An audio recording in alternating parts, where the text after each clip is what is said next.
everyone, welcome back to Wednesday here on the Pagan Perspective. I'm your host Eric. This week we are talking about associations and correspondences.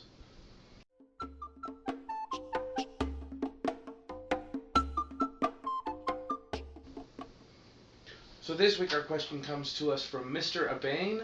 Recently the group I work with had an open event for seekers to come and ask questions and test the waters before applying to the group for membership. I want to stop there and say good job. Very good for you.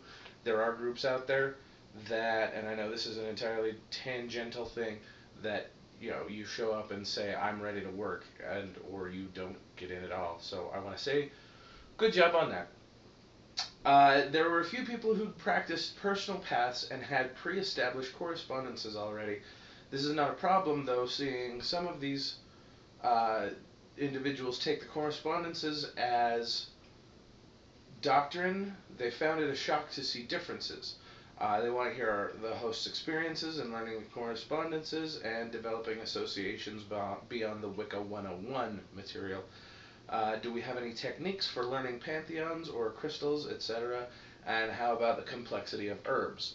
Well, I'm going to give this kind of a general information. I don't know that many correspondences or the associations of what color or what uh, uh, type of crystal is associated with what.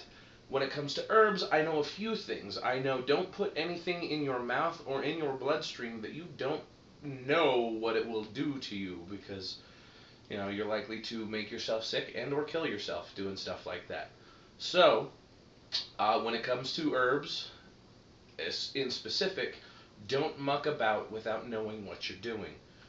You can read until you feel comfortable about a particular herb, like valerian root. I use valerian root very sparingly, but occasionally I'll grind it up and make it into a tea to help me fall asleep. And it's been prescribed for that for years and years and years and years and years. And there are websites on the interwebs, on the internet, that you can go to and say how much valerian root is a good dosage to use, and they'll give you that sort of information. If I can remember what it is, I'll give it to you guys. But otherwise, just search for herbal remedy type stuff, and make sure that it is scientifically stated, as opposed to, well, my family's been using dandelion root for ever, or foxglove for headaches, and if somebody says they've been using foxglove for headaches, you need to smack them, because that's a poison that is not good for you at all.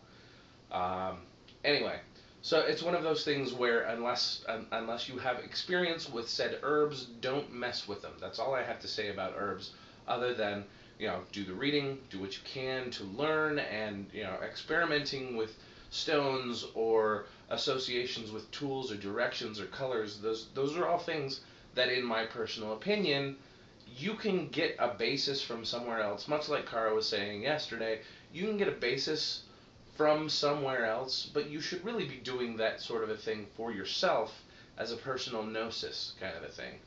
Now, this brings into a point where oftentimes it's not a problem, but sometimes, as Mr. O'Bain was stating, some of the solitary practitioners that were coming to the group to investigate and asking questions about the correspondences with crystals and directions and whatnot, they get upset because something they have found as a personal gnosis for them, they take as doctrine, which you're perfectly entitled to do. I do it. I do it with the runes. And, I will make sure and state that this is my personal information, and this is my opinion and my experience. No one else is willing to back me up on this that I am aware of, but this is how I have learned, and this is what I feel, and this is what I have come to associate.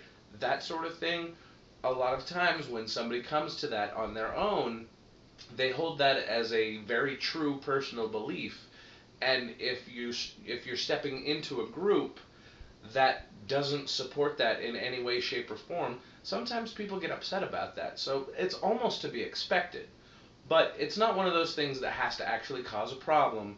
It's just something that you have to keep in mind, that if people are getting defensive, it's because they truly, in their heart, believe that what they have learned is the truth. And if it's one of those things that is hindering their progress, maybe you should explain to them how that's happening. Otherwise, I don't see that the color red meaning change or transformation should have anything to do with the idea of being, whether it's wrong or not. I don't actually know, but if it is, awesome, and if it's not, I can still believe it that way if I chose to. It's not going to hurt anyone unless I'm trying to teach people that way without telling them that that is how I learned it, although there is no group gnosis to back that up. In which case, I would be the one teaching and I would be the one who is being unethical, in my opinion. So that's just a little bit about the correspondences and whatnot. Like I said, be careful with herbs. Don't ingest or rub herbs on yourself without knowing first what they're going to do to your physiology. Outside of that, crystals, oils, well, some oils, very much like herbs, you have to be careful with. Don't get them in your eyes if you don't know what they do. Don't rub them on you if you don't know. Anyway, you guys get what I'm saying. But crystals, generally safe to use and learn hands-on. When it comes to the directions and the tools that you may be using in colors and other various associations, that stuff you can learn hands-on and firsthand and do your own meditations on that kind of stuff. The last thing I want to touch on is learning the pantheons. Okay, I have learned as much of the Norse pantheon as I've been able to get my hands on thus far without actually quitting my job and starting a research project that takes up my entire life. But it's one of those things where I will set myself a date to finish a book that I'm reading.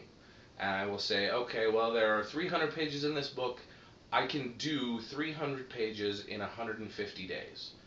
And that's 2 pages a day. If not, if I don't have this book read by this time, I have to take, and then I set myself a matter of, if I don't have this book completely read by this day, I'm going to sit down with all my free time, and instead of go out and play with my friends and go do karaoke, which I really love to do, I've told you guys that before, but instead of going out to play in the karaoke bars or going to my friends' houses or going to a movie or anything like that, if I haven't got this done by this date, I am going to sit down and finish the book until either I can't stand myself or the book has been read.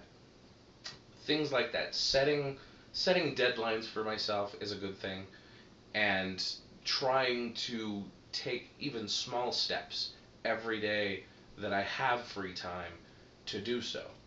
So that's one of the things that I did is when I wanted to learn the pantheons, I went and said, okay, I am going to do as much research as I can on the Big 12, because that's where most pantheons start, is they start with a Big 12, and then there's lots of deities underneath that to learn about. And I'm still in that process through the Norse mythology, but I have learned about the Big 12, so there you go. If anyone has any questions, comments, or concerns, feel free to leave those in the comment section below. Thank you for watching, everybody, and of course, until next time, Odin be with you.